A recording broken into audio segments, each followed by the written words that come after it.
My IRA was depleted, and I was having a hard time making ends meet. It's happening across the country. Rents and mortgages are reaching unrealistic levels. They say money talks, and a new plan would try to use cash to spark change. Alexa Liacco shows us how home sharing could make housing more affordable. Hey, Maxie, we're coming to see you. Yes, we are. And that big bad man with that big camera. For Becky Miller, living alone never used to feel lonely. I'm an only child. I grew up by myself, and I didn't realize how lonely and isolated I was. I thought that was just my life. But before she wanted company, she realized she needed it. Well, my IRA was depleted, and I was having a hard time making ends meet, and I work part-time, but that's all I can handle, so I decided that I'd get a roommate. She found Marlene through a website that matches seniors with roommates. People on No Hole No say, "How that's just so weird. You're just moving in with strangers, and you're not in college anymore." And I'm like, I know, but that's what I want to do now. Thankfully, it's gone better than either of them expected. You know, you don't feel alone. Like if we were living alone, you know, it's just a different, that feeling like, yeah, there's somebody here who's got my back. It's companionship.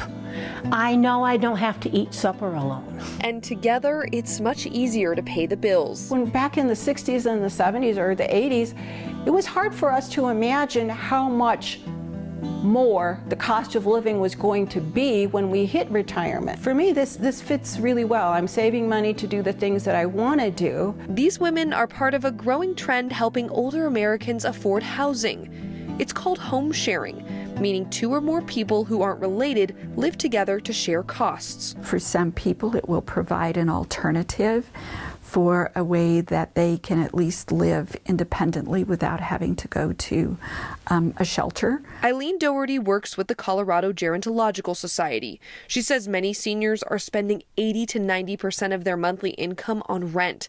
That's why she's advocating for legislation to give money or tax deductions to people who home share. I think at this point in time, cash is really what is helpful and beneficial to people who are facing housing crisis. Colorado, Arizona, Washington, Oregon, and Washington, D.C. are all considering legislation to give rent incentives to home sharers. I think rent controls, co-ops, home sharing, I think there's a lot of things, roles where government could step in and help facilitate those kinds of things for people so that people aren't having to eat ramen every night. But until that happens, these women hope more people will see home sharing the way they do, a partnership to pay the bills that can become a friendship worth far more. I hope that she's here with me for a good long time, because I'm afraid that I never would find another roommate like Marlene. I'm Alexa Liacco.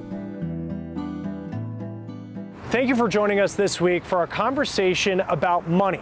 Join us next week as we focus on education, how one school with a large Ukrainian-American student body is talking about the Russian invasion. Until then, from Atlanta, I'm Chris Stewart, and this is The Race.